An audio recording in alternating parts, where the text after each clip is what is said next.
없으니 살아가는 이 모든 순간이 주 은혜임을 나는 믿네. 성경의 숲을 걷다. 오늘은 욥기 2장입니다. 사탄한 욥이 하나님께서 재물의 복을 주시고 가정과 자식들을 지켜주시기 때문에 하나님을 믿는다고 생각했습니다. 그래서 만일 재물을 치거나 가정을 치면 하나님의 얼굴에 대놓고 욕하고 떠날 것으로 생각했습니다. 그러나 사탄의 생각과는 달리 욥은 자식들을 포함한 모든 것을 잃는 순간에도 하나님의 존재를 인정하고 하나님을 찬양했습니다. 사탄의 말하는 복이 달아나고 최악의 상황에 처했음에도 그는 화려한 축복 속에서 섬기던 그 하나님을 그대로 찬양했던 것입니다. 보란듯이 그는 멋지게 승리했습니다.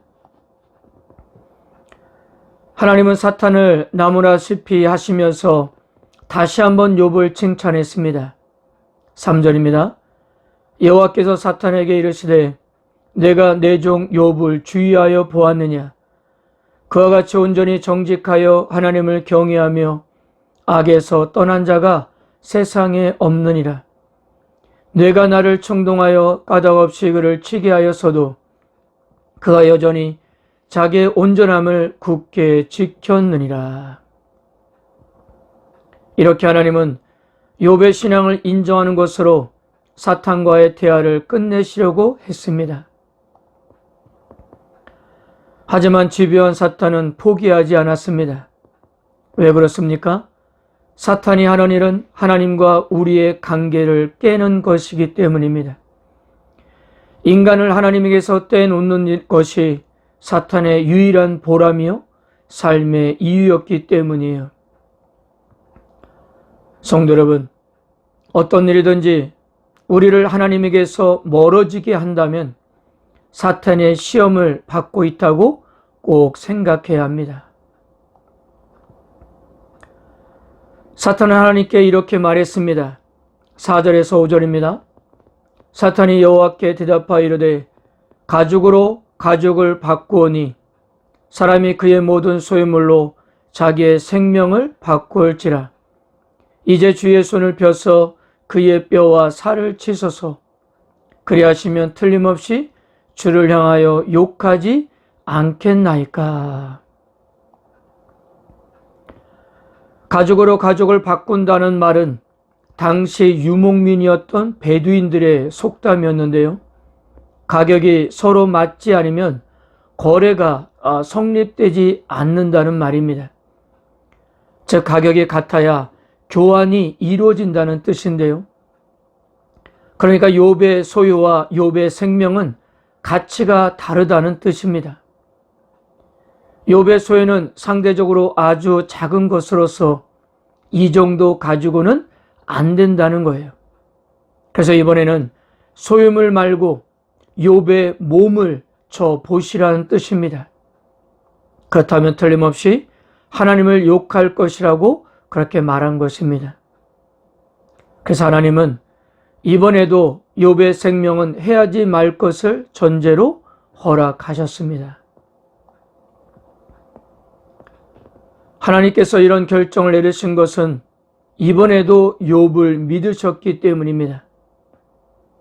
하나님은 욥이 아무리 혹독한 고난을 당하더라도 끝까지 하나님을 경외할 것을 확신하셨습니다. 그러므로 욥의 이야기는 그가 얼마나 하나님을 끝까지 신뢰했는가에 대한 이야기이며 동시에 하나님이 얼마나 욥을 신뢰했는가에 대한 이야기였던 것입니다. 자, 하나님께서 허락하시자 어떤 결과가 벌어졌습니까? 욥의 온몸에 악성 종기가 생겨났습니다. 7절과 8절입니다. 사탄이 이에 여호와 앞에서 물러가서 욥을 쳐서 그의 발바닥에서 정수리까지 종기가 나게 한지라. 욥이 제 가운데 앉아서 질그릇 조각을 가져다가 몸을 긁고 있더니. 욥이 자기 증세를 설명하는 여러 구절의 내용을 종합하면 너무 아파서 누울 수도 없고 앉을 수도 없고 일어설 수도 없었습니다. 잠도 제대로 잘 수도 없었고 온몸이 가려워서 견딜 수가 없었습니다. 그래서 그가 할 수 있는 최선은 죄 가운데 앉아서 질그릇 조각을 가져다가 긁는 수밖에 없었던 것입니다. 그런데요, 욥이 당하고 있는 고통은 이것만은 아니었습니다. 죄 가운데라는 말의 히브리어는 마즈 발레라인데요, 마을 바깥 외딴 장소에 있는 쓰레기 더미를 의미합니다. 히브리 성경을 헬라어로 번역한 72년에서도 죄를 거름더미라고 번역했고, 여기에 도시 밖이라는 말을 추가하여 욥의 현재 있는 삶의 자리를 분명하게 밝히고 있는데요. 그러니까 욥이 겪는 고통은 자신이 가진 것을 다 잃어버리는 상실감이나 병으로 인한 통증이나 괴로움이 전부가 아니었던 거예요. 그는 자신이 받은 재앙을 통해 공동체 생활에서 완전히 죄가 되어 사회적 격리를 맛보아야 했기 때문입니다. 자, 이런 상황에서 욥의 아내가 입을 엽니다. 9절입니다. 그의 아내가 그에게 이르되 당신이 그래도 자기의 온전함을 굳게 지키느냐? 하나님을 욕하고 죽으라. 지금까지 기독교 역사에서 이 욥의 아내의 말을 매우 부정적으로 해석되어 왔습니다. 욥의 아내를 두고 어거스틴은 악마의 보조자라고 했고, 칼빈은 사탄의 도구라고 했습니다. 크리스톰은 욥에게 그의 아내는 그 어떤 수단보다도 더 악랄하게 재앙을 주는 책찍이라고 생각했어요. 그러나 방금도 말씀드린 대로 히브리 성경을 헬라어로 번역된 72정에서는 우리 성경에 없는 이야기 하나가 실려 있는데요, 바로 욥 아내의 탄식이었습니다. 낳은 수고도 키운 보람도 없이 자식들은 모두 죽고 온몸에 구더기가 득슬거리는 남편을 수년 동안 봉양해야 했던 아내가 고난 이후의 삶을 회고하는 내용입니다. 집도 없이 들판에서 잠든 날이 얼마인지 온몸을 박박 긁고 있는 남편의 먹을거리를 위해 품팔이를 했던 아내였습니다.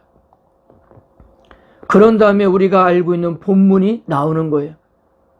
그러니까 이 욥 아내의 말은 이래도 당신은 여전히 신실함을 지킬 겁니까? 차라리 하나님을 저주하고서 죽는 것이 낫지 않겠습니까? 일단 이 아내의 말은 재앙이 닥치고 얼마 안 되는 시점이 아니라 상당히 오랜 지난 뒤였고요. 그리고 그녀 역시도 남편과 함께 고생을 했던 당사자였습니다. 그러므로 이 아내의 말은 단순히 조롱하고 하나님을 부인하라는 말이 아니라 너무나도 힘들어하는 욥의 고통을 더는 보지 못하겠다는 탄식의 소리였던 것입니다. 물론 아직도 욥의 아내에 대한 부정적인 해석이 많지만 분명한 사실은 아내는 욥을 떠나지 않고 끝까지 욥과 함께 했으며 그를 지켜 주었다는 사실입니다. 아내의 이런 탄식에도 욥은 입술로 범죄하지 않았습니다. 10절, 그가 이르되 그대 말이 한 어리석은 여자의 말과 같도다. 우리가 하나님께 복을 받았은즉 화도 받지 아니하겠느냐 하고 이 모든 일에 욥이 입술로 범죄하지 아니하니라. 몸이 만신창이가 되어 있는 욥은 그동안 온전한 몸을 주신 하나님께 감사하며 재앙을 받아들입니다. 그는 결코 사탄의 생각대로 하나님을 믿는 신앙이 무너지지 않았던 것입니다. 그리고 이때 욥의 친구 엘리바스, 빌닷, 소발이 욥의 소식을 듣고 그를 위로하기 위해서 방문했습니다. 이들은 욥의 비참한 상황을 목격하고 함께 슬퍼하며 7일 동안 침묵으로 위로했습니다. 친구들의 이러한 일련의 행동은 예나 지금이나 고통당하는 자들의 고통에 동참하며 슬픔을 위로하는 행위였던 것입니다. 최소한 지금까지 보인 친구들의 태도는 욥에게 많은 위안이 되었을 것입니다. 사랑하는 성도 여러분, 우리 모두 욥과 같은 믿음을 갖기를 소망합니다.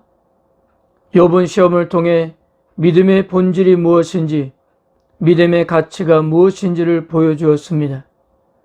믿음이란 있어도 되고 없어도 되는 것이 아니에요. 어쩌면 내 소유, 내 건강, 내 생명보다도 더 소중한 것입니다.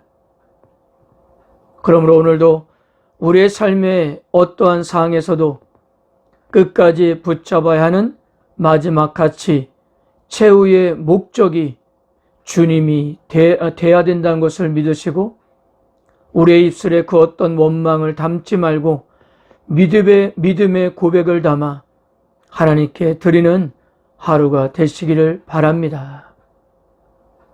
아멘.